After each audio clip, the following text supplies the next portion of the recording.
Hi guys, and welcome to the Writer's Bridge. I'm Allison Williams, and I sold a book on platform and query alone. And my co-host is the beautiful Ashley Renard.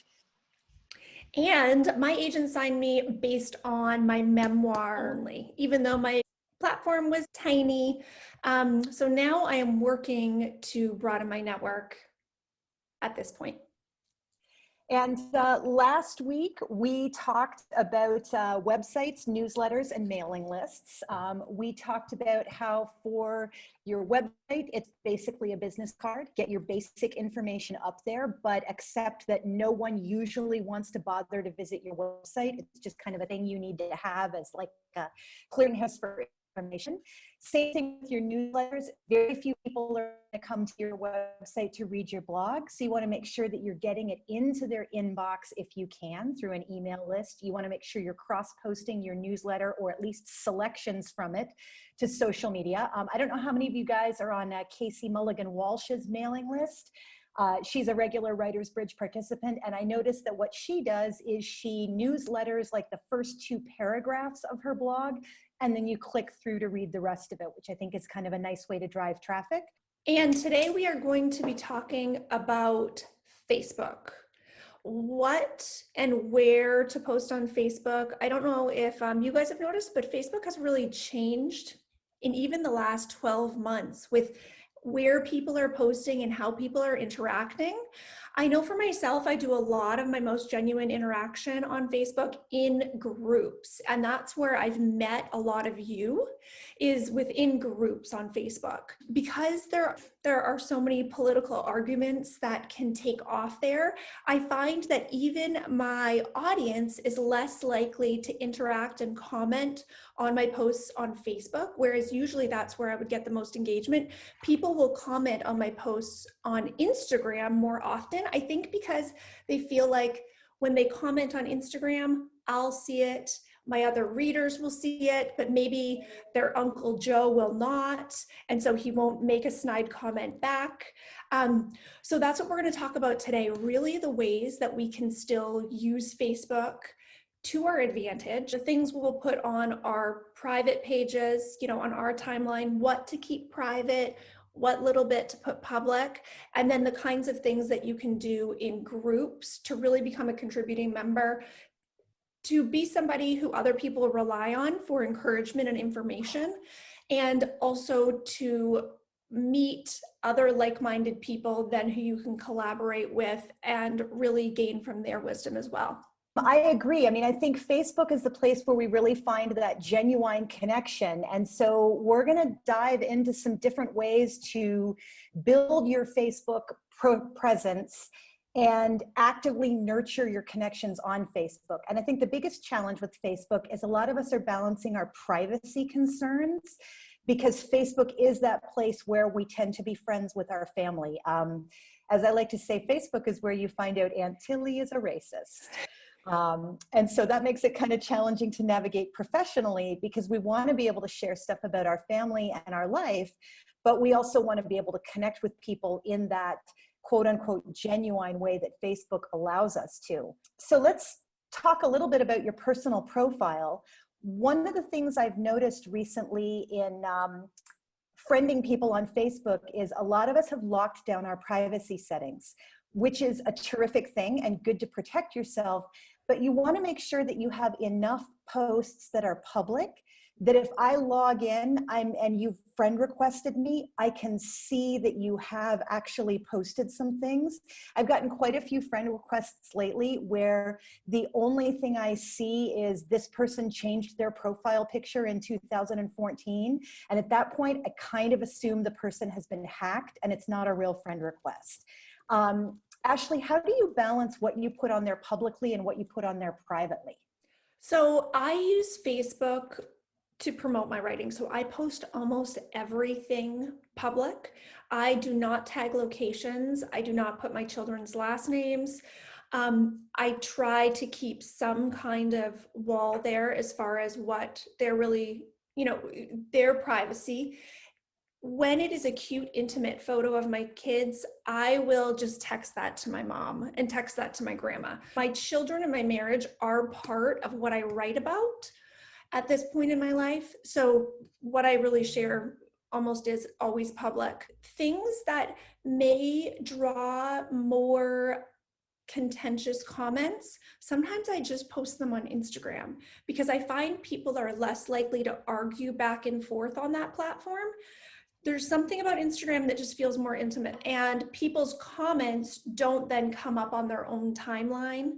Like, you don't see a notification that somebody commented on one of my Instagram photos. You would only see it if you were on my profile looking at my Instagram photos. So Cecilia Aragon asked a really great question. She said, white supremacists have threatened me on Facebook. Do you have advice for women of color? She says she's received threats on both her wall and in her messages.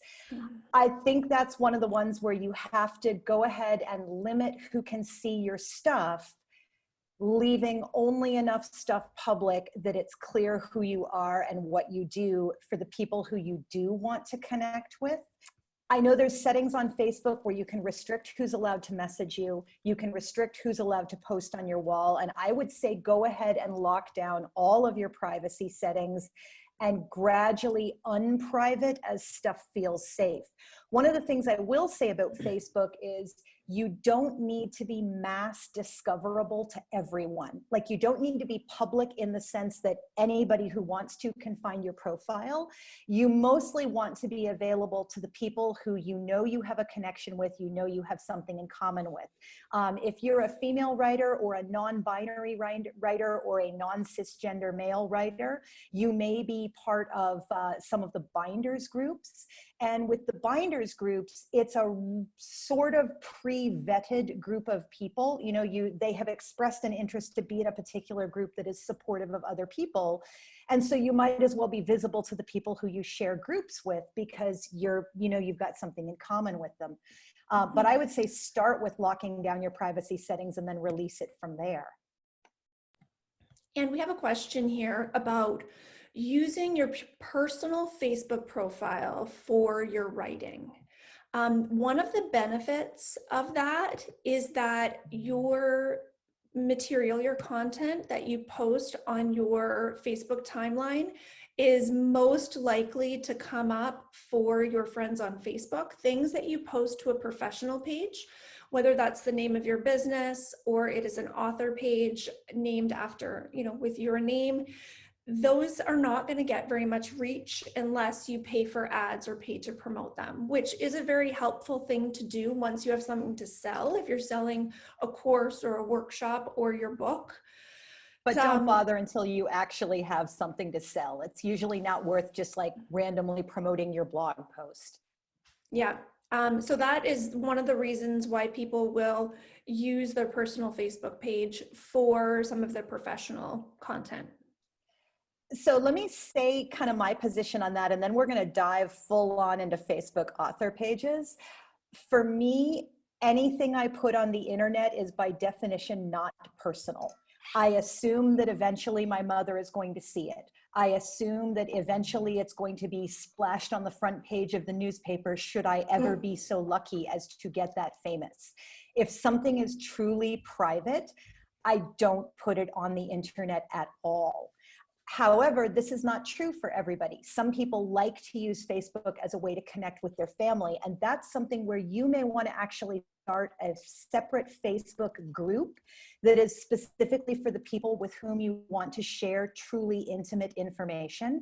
So if you form a group that is the Renard family, and that group is strictly private, you only invite the Renard family to it, and that's where you post the pictures of your children that show their faces, that is a way that you can be fairly open with the people you want to be open with while still protecting your public thing.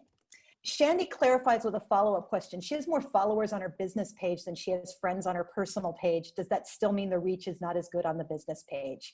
Sadly, yes. So here is the great paradox of Facebook author pages. You need one. You need to post content to it with reasonable regularity, like once or twice a week. And it also is not going to draw any comments or any likes. You're going to be real lucky if you get 5 or 10 people who like or comment on something in a week. I have, I think, 600 or 700 followers on my writer Facebook page, and I have like 2 people who regularly comment, and that's it. But it's just because Facebook doesn't show it to people. Ashley, you want to chime in on that? Same. My Facebook author page is actually sleeping right now. It is dormant, and I have plans to wake it back up, to resurrect it. But I'm getting such good interaction in my stories that I post on Instagram that now go directly to my personal page on Facebook. And a lot of my audience from wherever they have found me online or in person now follows me or is a friend of mine on Facebook. So I'm just working through the technical glitches of adding my professional page back into the mix, because I like being on video and people interact with my stories a lot in those little intimate snippets, just trying to figure out how to balance that and keep that engagement.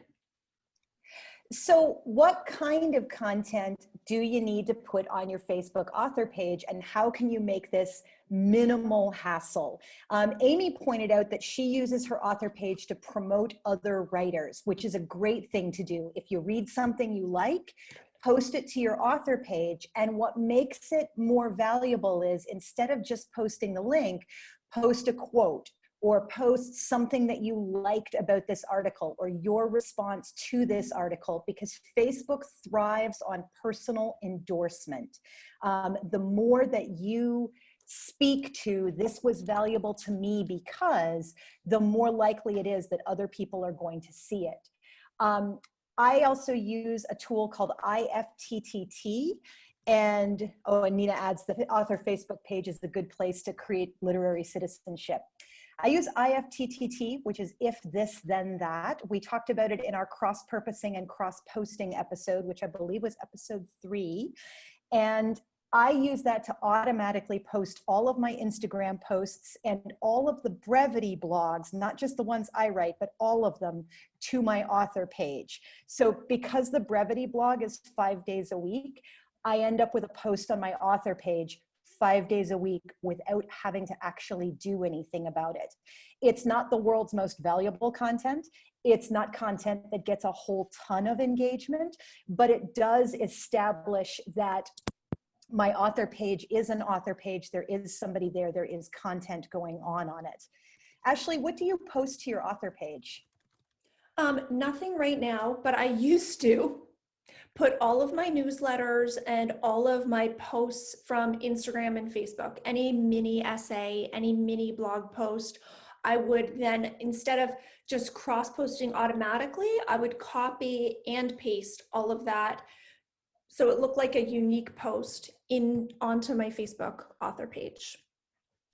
Ashley, do you find people watch your Facebook stories?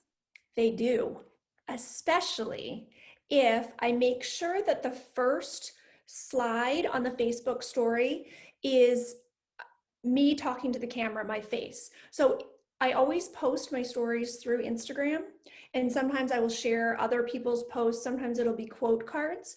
On Facebook, I've noticed there's a huge difference. Probably 3 times as many people will click on my Facebook story if there's a picture of my face at the top. So that's the unique difference between Instagram stories and Facebook stories. Instagram stories, if someone has a new piece of content, it will just show their profile picture with a purple circle around it at the top.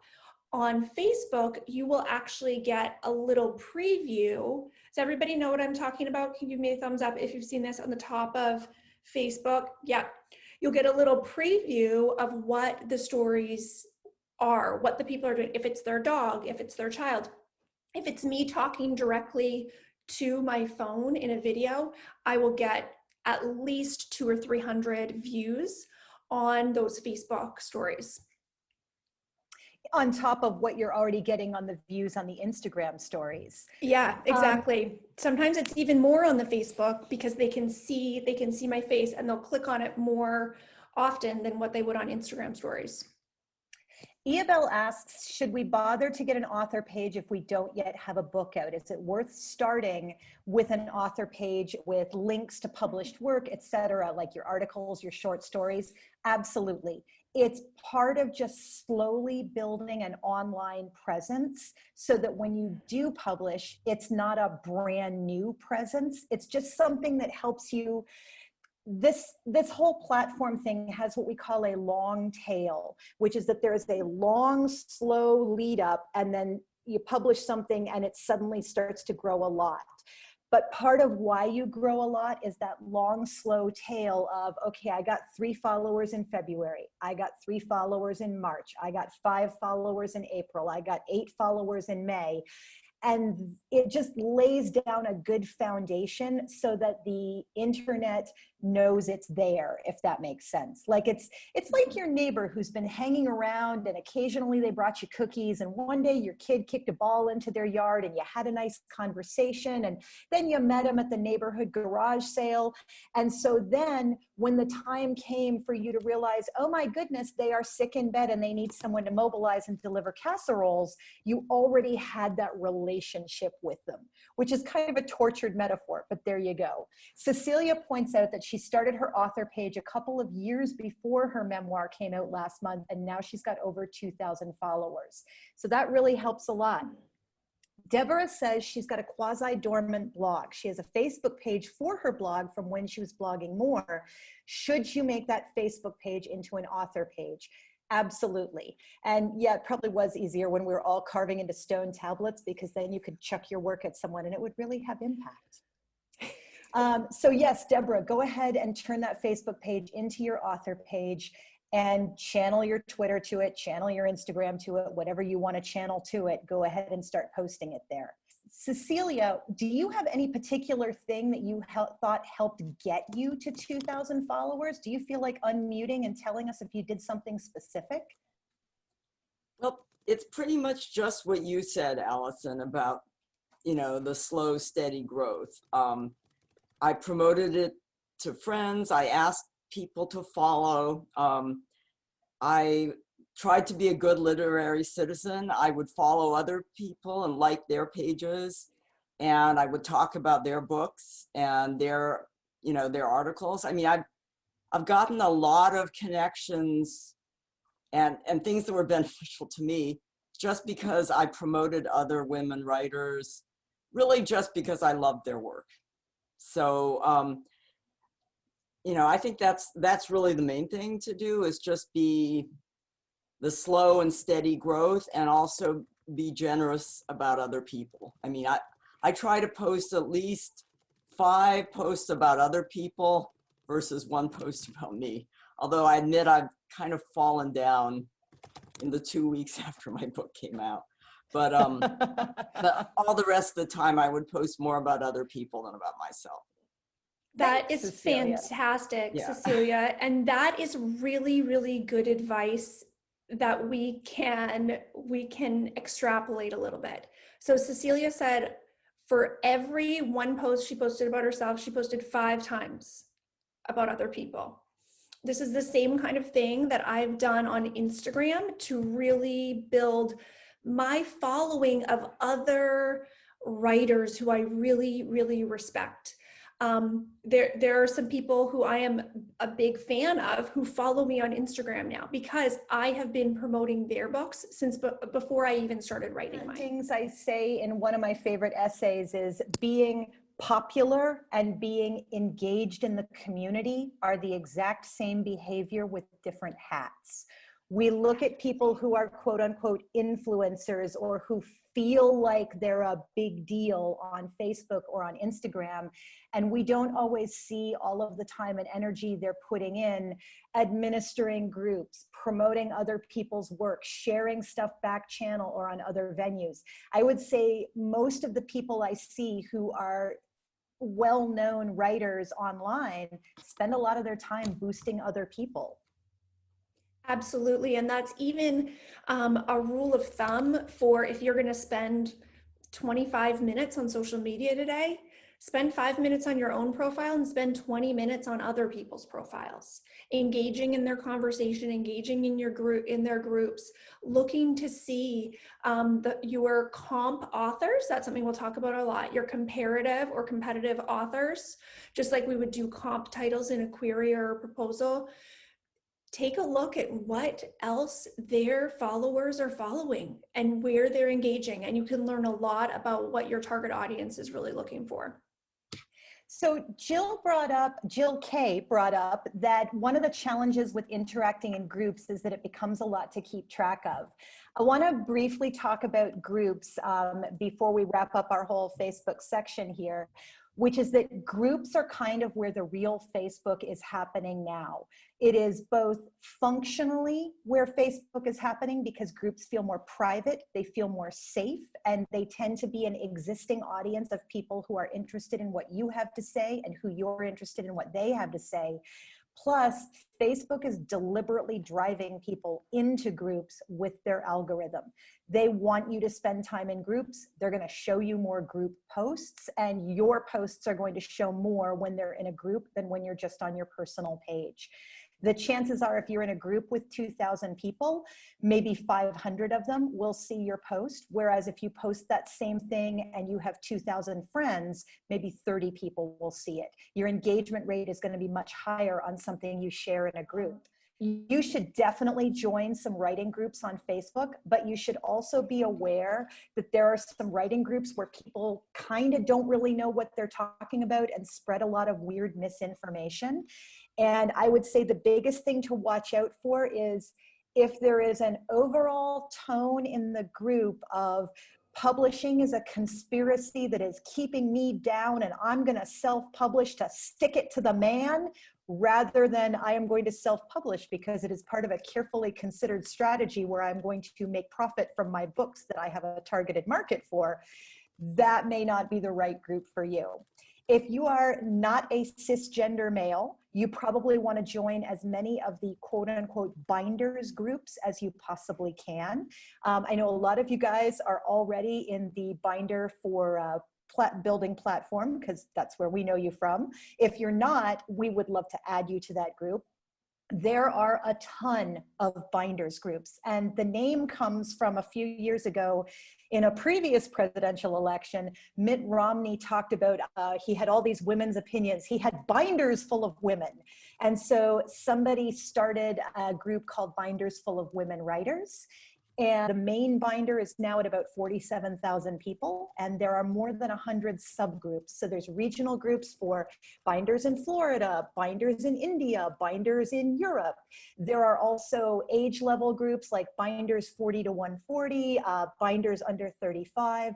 There's interest groups like literary agents or platforms or freelancers, and you definitely want to be in as many binders as you have time to keep up with. Jill, as far as your original question about keeping up with your groups, a lot of it really just is picking the stuff that you like and being okay that it kind of ebbs and flows. Laurel asks, do you find them by typing binder into Facebook search? Sort of. A lot of the groups are private and they don't show up. One of the things that will help is if you get added to the main binder, which you can do by being friends with Ashley or I, and we will add you to the main binder. It takes about 6 weeks sometimes to get in because it's a huge binder and they have a lot to administer, but we can add you to that. And in their files is a list of all of the subgroups and how to get into each subgroup. Which brings me to something that both Ashley and I do that can help you build your Facebook following. You may have noticed that if you want to be in the platform binder, the easiest way to get in is to friend Ashley and she will add you. And then Ashley is totally cool with it if you unfriend her because you keep your timeline slim or whatever. But most people stay friends with Ashley after she adds them. With the memoirist binder, the easiest way to get into the memoirist binder is to friend me. And then I put you in the binder. And if you want to unfriend me, you totally can. But I have probably gotten another 1,500 friends over the past 3 years from saying friend me to get into the memoir binder. And so that's been really useful. So an easy way that I started to build my Facebook friends list before I found binders just to go to the Facebook suggested friends. If you go to friends, this is the new desktop display, which whenever Gmail or Facebook changes things, I feel like it's like someone came into my house and moved around furniture. I don't like it very much. Okay, but here we are. My couch is now over here. I'm going to click on friends and people you may know. There's a whole list here. Now, I started going through this and friend requesting people who I actually knew, who were work colleagues I wasn't connected with yet on Facebook, third cousins, cousins, spouses, things like that. I only had 888 friends when I started this. And now friends over 2,100. So a few hundred friends are from binders and getting into the platform binder, but that was a way that, you know, people I actually know and have met in real life, I've really expanded because I do use Facebook for promoting a lot of my writing. We had a question about, is there anything we can do to make it so more than 30 people from our friends list will see a post? Yes, there is. You can engage and interact with your friends on Facebook in a big way. Something that I do is I send everybody a happy birthday message. With the Facebook display changing a little bit, it doesn't come up as notifications over the last month, whereas I would get a notification at about 8:15 every morning. I'd be drinking coffee, and then I would just go through the list and send everybody a personalized happy birthday message. That means I have DMs back and forth in 1 year with every single one of my Facebook friends who has put their birthday on there. And most people do put their birthday on there for friends to see, not for public to see. And a lot of times when I would do that, the response I would get would be, thank you. Oh, and by the way, I loved when you wrote about such and such. From someone who'd never liked, never commented, never engaged with any of my writing, any of my posts. I didn't know they were seeing it, but then in private messages, they would tell me something that really stuck with them about it. Another thing you can do before you make a post on Facebook is spend 5 or 10 minutes going through the timelines of friends on your feed, liking and then commenting with more than 4 words or more before you put a post on, and that may increase the reach that you get on Facebook for the post that you put on right after. So we'll just wrap up a little bit on Facebook before we do our breakout time, which we want to make sure to get to today. Nina points out a really interesting thing. She started requesting Facebook friends with other writers, and when she's prompted to like their author page, she makes sure to do that. Yeah, they are your colleagues. They are the people who are going to be part of your community and part of your ongoing community. As far as groups go, we're going to send you a link to the Business of Being a Writer, which is an excellent Facebook group for writers that's a non-binder. It's open to everybody, and it's administered by Jane Friedman. I know a lot of you know Jane's name. She really knows her stuff. When you join a group, watch the activity for a couple of days. Look around and see if there's an intro thread where people are saying, you know, hello, this is me, this is who I am, this is what I do. And then watch the group activity. Visit the group, read people's work, comment, like their posts, say supportive things, participate in discussions, make contributions. And just to clarify, a binder is a Facebook group. It's like saying we're all in cars, some cars are red, we're all in groups, some groups are binders. It's just a particular kind of group. It's really helpful to encourage people in groups, click through, read their things that they post, leave comments over on where it's posted, leave comments in the group. Usually a group will somewhere in there have a social connection thread, like a let's follow each other on Twitter or a let's follow each other on Instagram, and occasionally post something that is useful and with a little intro that says why it is relevant and useful to this group. The big thing with groups is don't advertise stuff unless it's a special occasion. So, hey, I just published a book, my book is out now, is a great post to put in a group. Lots of people will comment on it, they'll wish you well, it's really nice to get that support. Hey, my book is still out, it's been a month, is not necessarily a great post because it comes off like a commercial. Ashley, anything else to say on Facebook groups before we dive into some breakout time? Be there, be helpful. Everybody wants that pat on the back or that encouragement when they post. So if you see a post that is just up and nobody has given that person that virtual hug or like that high five that they need, get in there and do that for them. Because we all know when we post something in a group, it's vulnerable so often. Wait, what should I do? I'm excited, I'm nervous. Be in there and be the person who just gives that support. A lot of my best writer friends now are people who I didn't know them. I was new to binders, and I just went in there to give them some encouragement when they needed it. So we're going to take a little bit of time for breakout time. When we come back from breakout rooms, we are going to start talking about Instagram comment pods, which are the absolutely magic way to get immediate, more engagement now. So enjoy your breakout rooms and say hello. And if you are not in the breakout room, you can hang out in here in the main room with us. This is the backstage at the breakout room. So Verge is saying she still doesn't understand how to use her business Facebook page. There's very little interaction. Yeah, there's not going to be very much interaction. There's probably never going to be much interaction until we are at an Anne Lamott level of fame. And the only reason to use it is a small, gentle way to keep sustained publicity for your work going over the long run. It's never going to be a big splashy thing. And when you are super famous, there are going to be some super fans who want to go back and read everything you've written since the beginning of time. And if it is on Facebook, then it is very easy for them to share it on their Facebook timeline instead of copying the link and then posting it. So, because that's something that I've done with writers' memoirs I've discovered. I then went back and read almost everything.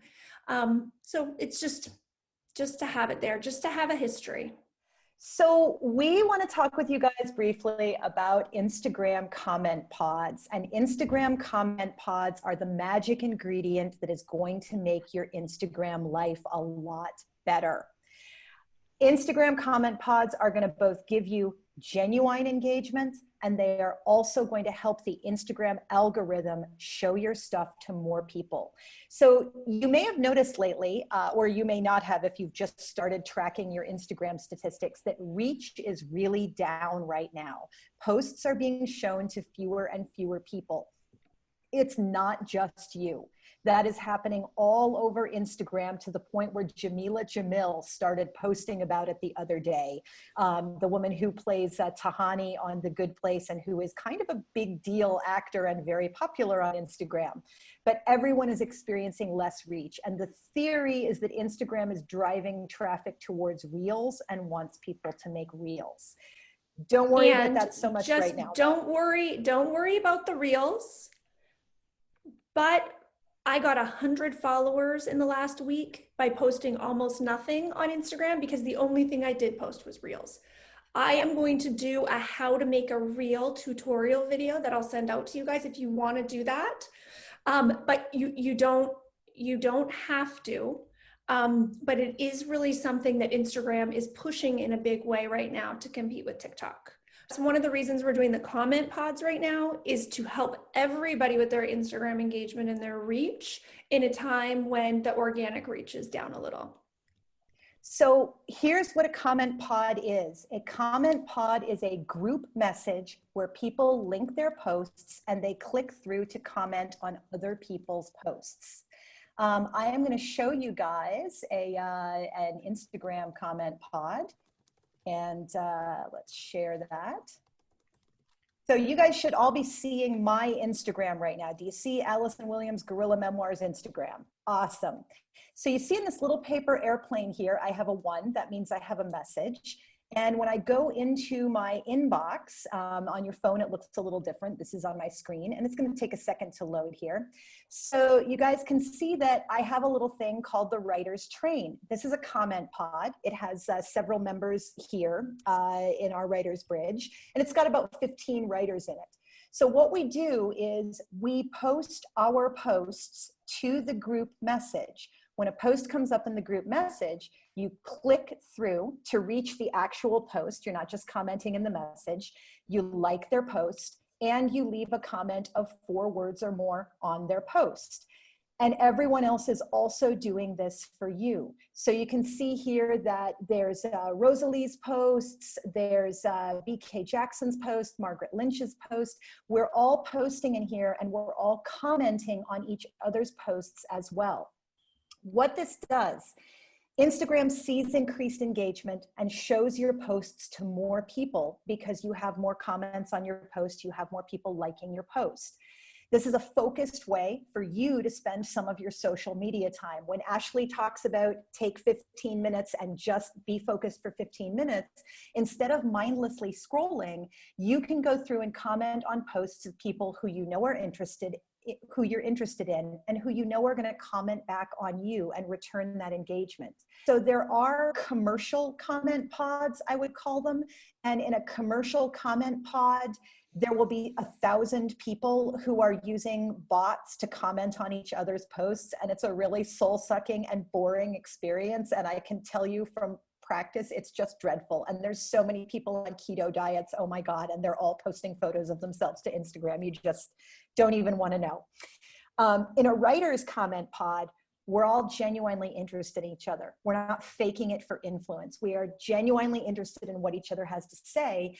And ideally, you will actually become friends or at least acquaintances with the other people in your comment pod as you get to know them through their photos and their captions. You're going to become a genuine, helpful part of each other's literary communities. So let me tell you how a comment pod works. You continue to post whatever you want to Instagram as often as you like. Then no more than once every 24 hours, which is the rule that we're putting on our pods. That's not like an Instagram thing. It's just a rule for us so that people don't get overwhelmed. You share a post with your group by clicking the paper airplane under your post and then selecting the group message. And we'll give written instructions on this as well.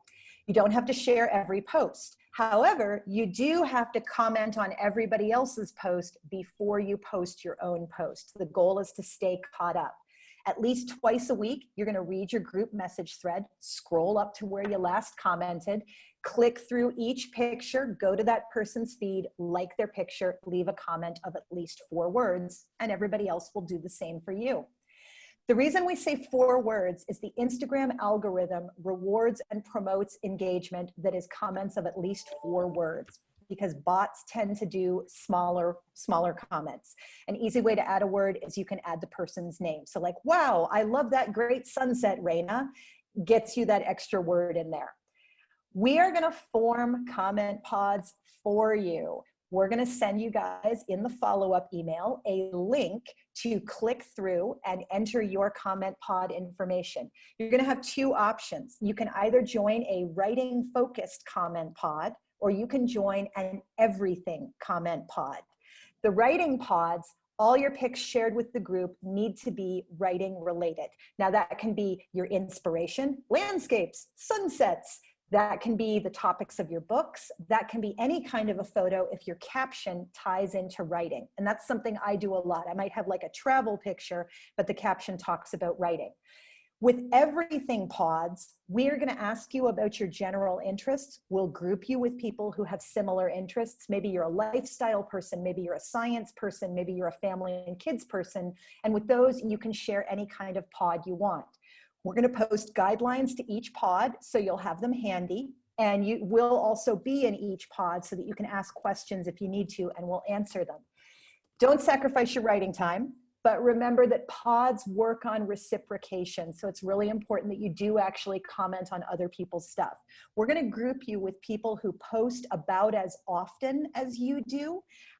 So let us know if like your pod is too fast, you want to be in one that posts less frequently, or your pod isn't fast enough. Oh, and if you realize that you don't love your pod, it's okay to just like leave your pod and we'll either join you on another one, or you might discover, oh, hey, pods are not for me. I do not enjoy this.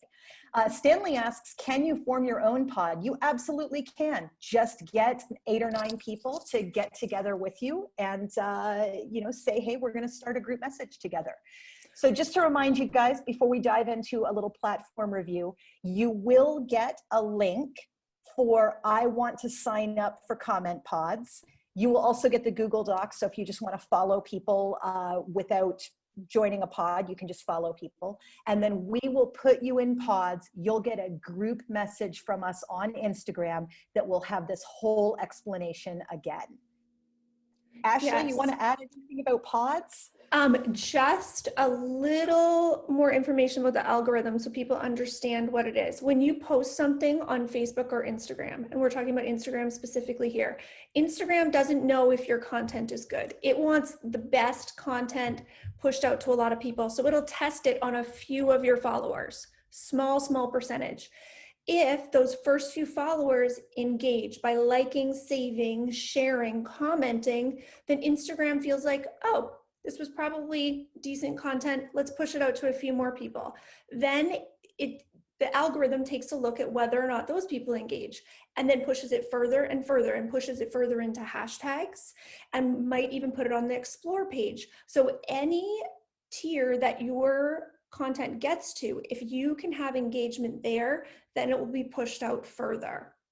So that is what these comment pods do, give you that engagement early and consistently. So then your content, and remember, if you put out really good content, it will get more of your followers who aren't in the comment pod to engage with it as well. So you'll see, take a look at the things that really take off for you and that don't, and take a look at the quality of the image. We're going to go into this on our next discussion, quality content and really improving your writing for social media. But as we get into these comment pods, spend an extra second before you post to really think about how that post is going to touch people. Before we wrap up today, we are going to take a moment and take a look at one person's social media today and their platform. And today that person is Erin Zimmerman. We talked briefly about Erin's website in our last meeting, and we said that we really love this opening hero image, Essays on Science and Life. Erin, did you take this photo? You can nod your head. That was actually taken by a professional photographer who's doing my family, and I was like, I love flowers, so she took a picture of a flower for me. Beautiful, really beautiful. So Erin's online presence is really clear who she is and what she does. She's got a really clear portfolio here that shows this is who I am, this is what I do.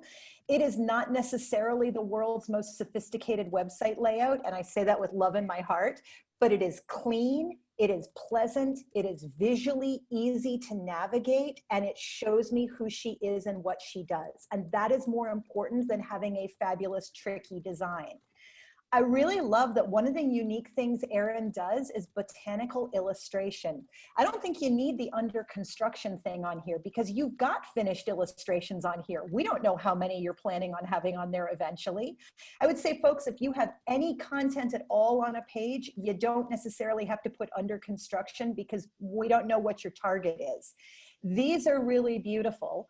And it might even be worth using them as a design element if you ever end up doing a differently designed website. Like this kind of like everything old is new again look is really lovely. And I also feel like you could put more of these botanical drawings on your Instagram, which we're going to click over to. So here is one of the challenges about clicking to Erin's Instagram. Erin's Instagram is Dr. Zed. And the first Instagram I went to is this one, which is not Erin. It's a guy with left shark giving the finger. So then I figured, well, maybe I have to spell it out. And so I went to this Dr. Zed, which is not a person at all. It's just somebody who's squatting on this name. Finally, I went back, I checked and went, oh, Erin has a period in the name of her Instagram. So I'm hoping that when you say it to people out loud or you let them know, you say, I'm Dr.Zed every single time. It may be worth at some point seeking greater clarity in that, but Dr. Zed is a cool name and I'm not entirely sure how you would solve this challenge. So I think it's just a case of letting people know who you are and what you do, and they'll be coming to look for you specifically. This is a really beautiful Instagram. Like I love these kind of light, clear green colors. She's got really neat stuff going on with perspective. Like I love how here the kid is the focus of the picture and the flowers are actually functioning as negative space, which is kind of restful for our eyes. I really love negative space in Instagram photos, like here where the pie is in focus, but the back is not in focus. And one of the things negative space does is it allows the reader to imagine into the photograph. It gives them room for themselves and their thinking in the photograph as well. And photos with negative space do very well on Instagram. Ashley, what do you want to chime in here? I love so much about Erin's Instagram, like you just said. I'm wondering, Erin, how much time you spend engaging with accounts that are similar to yours, because your Instagram is beautiful and you post regularly, and I want you to have more followers. Me too. Yeah, I do need to engage with other people more. Okay, because hopefully comment pods is going to help with that some. Yep, comment pods, and then find your comparison accounts on there, because I don't follow botanists, but if I did, I think it would be hard to find very many accounts that were better than yours. Yeah. And I want to say one more thing about Erin's technical photos too, is that she does really neat things with what we call depth of field. Like, you notice how the book is like the image in the forefront, but then we also see the background here of what's going on. That's depth of field, and it's really beautiful to get like that sense of the photo, you're moving into it. And this is also just really charming and lovely. And I love the caption here on, oh, look, it's the perfect storm of my work-life balance captured in a single image. Like, this photo totally deserves more love, because I think there's a lot of people who will resonate with this. So I think we're going to try and make it our mission to get more people to come and interact with you. Thank you. Just flipping over to Erin's Twitter in our last minute here. I love Erin's bio. Evolutionary biologist, science writer, big geek, really into plants. Bylines, and she lists her bylines. I would say find some line breaks in here. Like, it might be worth it to take a break right before bylines and have that come up on a separate line. But I love that you establish, I have serious big deal credentials that I am proud of and I am going to proclaim. And there's been a really nice movement too of women claiming their titles, especially their academic titles, on Twitter. But we've also got big geek and really into plants. So we also know you're charming, you're fun, you're clever, you're interesting. And there's a really nice personality going on in here. She's got a nice pinned tweet that's got a photo in it and kind of explains who she is and what she's doing. And it's really, this is a really nice mix of content. So she's got something going on. I'd love to see more authors explicitly acknowledge the importance of collections to their research, where this is something that is, it's a niche. It's really specific to both her field and to academia in general. So she's feeding her regular engaged audience. However, then she's got, my husband and I just had a rare child-free lunch date, and it was sitting at our kitchen table eating cheese sandwiches while I jumped his dead car battery. So thanks 2020 for bringing my date standards down to such achievable levels. And so this is a less niche post. This is one that's going to appeal to just about anybody who visits this profile. They're going to find her funny and charming and clever. And in fact, I'm going to retweet that right now because it's just really freaking funny. You know, so she's doing a really nice job of showing who she is in positive ways, of showing what she does, and of both nurturing her niche audience and expanding out to her audience as a whole. Ashley, anything else you want to add? For people who are wondering about line breaks in bios, sometimes you have to put your bio into your notes app and put in the line breaks and then copy it onto different platforms. Some platforms are getting up to speed and will let you put line breaks in the bio you're right within, but if it doesn't, then try posting it in your notes app with the line breaks that you want, and that can help save character count as well. Instead of doing a space and then a slash, you could just do the return button. Kathy asks about hashtags on Twitter. Don't bother with hashtags on Twitter unless you're taking part in a specific joke or something like the Proud Boys hashtag, where the hashtag was the point. Everything on Twitter is searchable even without hashtags, and they don't serve the same function that they serve on Instagram, so don't worry about it too much.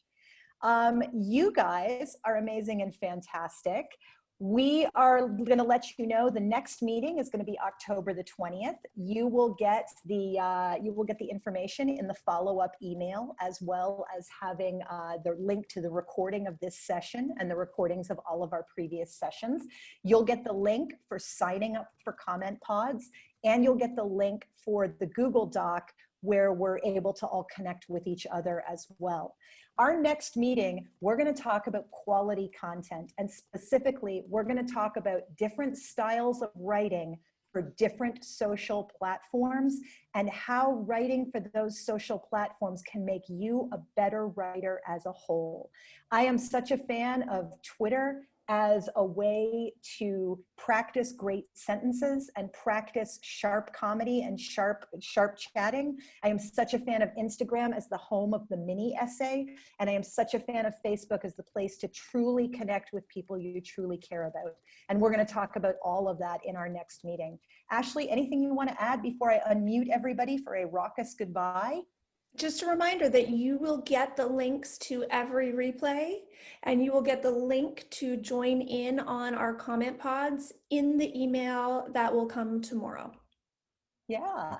So I'm unmuting everybody so that we can all say bye. Bye, guys. Bye, everyone. Bye, everybody. Margaret's favorite part Bye, again. Bye. Bye, Nina. Bye, Jill. Yeah, Evelyn says sometimes Zoom is like a seance because when they're going, are you there? Grandma, can you hear us? Knock once for yes, twice for no.